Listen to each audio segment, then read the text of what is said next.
Salut Alex, Bonjour, comment tu vas? très bien Martin, chez toi? Eh bah ça va super, je suis arrivé à Abidjan il y a 2 jours et pour l'instant je suis reçu comme un roi. Ah, mais bonne arrivée chez nous, le pays de la joie, Yes, merci beaucoup. Alex, c'est le diminutif d'Alexandre ou t'appelles Alex? Alex. Ok, donc je tente pas d'Alexandre, Non du tout, c'est c'est Alex. Alex. C'est quoi ton histoire Alex? Mon histoire générale, c'est que je suis un entrepreneur dans l'âme. Euh, J'entreprends depuis tout petit, mais là, pour dire vrai, depuis 2017, j'ai lancé pas mal de startups qui ont réussi. Et là, je suis un repeat entrepreneur chez M-Studio. Ok, c'est quoi un peu les différentes boîtes que t'as montées? Ouh là là, la première, c'était dans le riz, une trop longue histoire. La deuxième, c'est Innoving, qui est positionné comme une start-up qui aide le secteur informel à se structurer. Donc, avec Innoving, on a une très belle réussite. On est installé en France, on est installé au Sénégal, au Libéria. On accompagne l'État de Côte d'Ivoire sur toute la partie de digitalisation des mairies. Donc, c'était la start-up que j'ai laissée juste avant de rentrer dans le studio pour lancer Tajiri. Ok, génial. Et du coup aujourd'hui avec M Studio, qu'est-ce que tu fais? Qu'est-ce qui se passe? Avec M Studio, j'apprends à lancer une start-up avec un studio, pas un accélérateur. Et donc, je vais avoir une belle expérience de tout l'accompagnement stratégique qui est mis en place et ça change franchement la donne. Ah ouais, c'est quoi les différences? Ou déjà, Innoving, je l'ai lancé tout seul. Donc, on a eu toute la galère depuis 2017 à 2020 avant de pouvoir lancer notre MVP.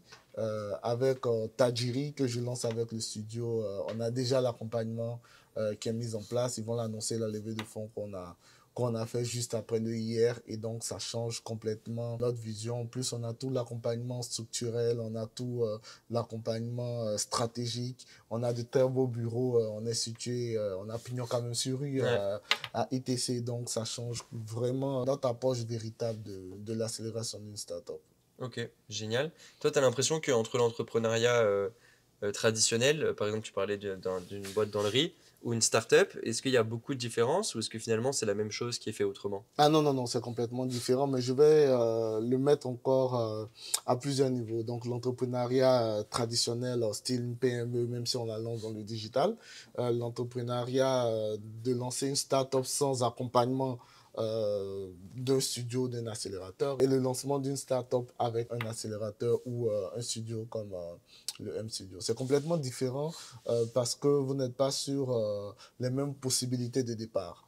Là déjà, lorsque tu crées simplement une entreprise traditionnelle, tu as tout ce qu'il te faut mettre en place avant de pouvoir lancer ta boîte.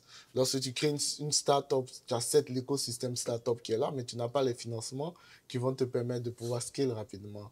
Mais lorsque tu es accompagné par le M Studio, tu as toute l'idée, tu as le soutien, tu as les financements, tu as le réseautage, tu as l'expertise et tu as la possibilité de poser un matin. Trop cool. Aujourd'hui, qu'est-ce que tu dirais ou qu'est-ce que tu conseillerais à un entrepreneur qui n'est pas à Abidjan et qui se demande si Abidjan est la bonne ville pour aller entreprendre? Oui, je dirais à cet entrepreneur que c'est le moment. Euh, c'est le moment de venir à Abidjan. On a toutes les ressources nécessaires, on a le personnel, l'écosystème il est mature, on a la loi start-up, on a plus d'entreprises qui aujourd'hui font un pivot complètement sur le digital. Et en termes d'Afrique francophone, on est l'un des piliers en Afrique francophone qui a un environnement assez mature. Derrière, je lui dirais s'il vient et qu'il veut lancer une start-up en Côte d'Ivoire et surtout à Abidjan, mais de rapidement se rapprocher du M Studio, il verra la différence. Trop bien. Et peut-être que cet entrepreneur-là qui hésite, il se poserait aussi des questions sur la vie au quotidien. Est-ce que c'est confortable? Est-ce que c'est sécurité? Est-ce qu'on mange bien?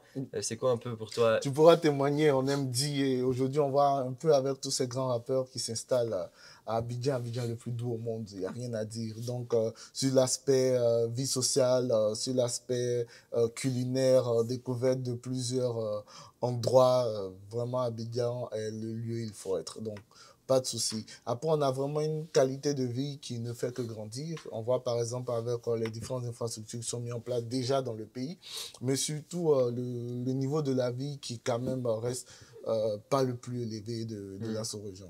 ok, hyper intéressant. Toi qui as monté plusieurs boîtes et qui as une grosse expérience entrepreneuriale, Pour toi, c'est quoi la différence entre un bon entrepreneur qui réussit ce qu'il fait et un entrepreneur, moins bon qui n'arrive pas à ses fins? Je dirais que c'est la résilience. OK. C'est la résilience. La majorité des startups en Afrique ne bénéficient pas de tout l'accompagnement nécessaire qu'il faut. Nous, dans mon ancien startup, par exemple, ne serait-ce que lever des fonds ou avoir le caractère innovant, on a dû aller compétir en France. Mmh. Donc déjà, pour pouvoir avoir tout l'accompagnement qu'il faut, il faut avoir les moyens d'exporter ta startup en France, ce qui est très loin de tes réalités, ce n'est pas le même paradigme. Par contre, entreprendre avec tout l'accompagnement nécessaire te donne, euh, je veux dire, 80% de réussite sur le scale de ton entreprise. Donc, ta startup, tu vas te focus sur des besoins beaucoup plus importants que de prendre toute la chaîne de valeur Mmh. pour pouvoir y aller. Là, par exemple, moi, chez Tajiri, je suis hyper focus sur le produit. Je suis hyper focus sur la stratégie. Toute la partie levée de fonds et mécanique de levée de fonds est beaucoup plus pilotée par le studio. Le M Studio qui se comporte comme un troisième cofondeur. Et franchement, ça nous permet d'être beaucoup plus concentré sur notre cœur de métier. OK, génial. On n'a pas parlé donc, de ta startup actuelle. Qu'est-ce que tu fais? Quel est le problème que tu résous et quelle est la solution que tu apportes? Donc déjà, Tajiri est une application qui va permettre de pouvoir structurer davantage un restaurant. Donc on se positionne dans le food tech.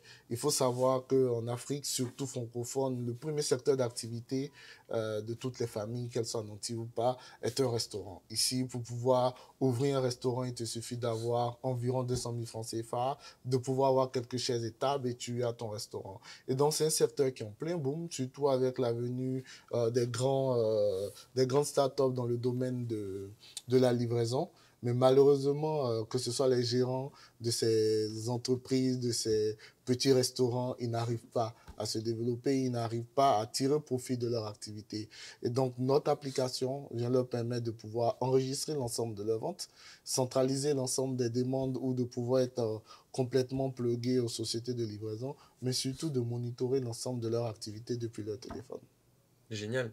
Et du coup, là, t'en es où et c'est quoi les prochains gros steps qui t'attendent? Alors là, on a passé près de 3 mois à analyser nos potentiels concurrents ou les startups qui, dans le domaine, ont fait une très belle Mmh. histoire sur les applications de gestion euh, de, de restaurants. On en a analysé Foodix, Horda qui est tout près et ça nous a véritablement inspiré sur les technologies et les problématiques que nous devons adresser. Et nous sommes repartis sur le terrain, discuter avec plus de 100 restaurateurs, 100 gérants de restaurants. Nous avons discuté avec les caissières, les serveuses, les cuisiniers pour pouvoir véritablement prendre leurs problèmes en compte.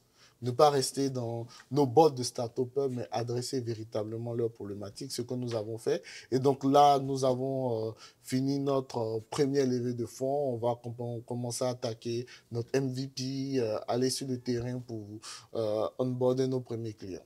Incroyable.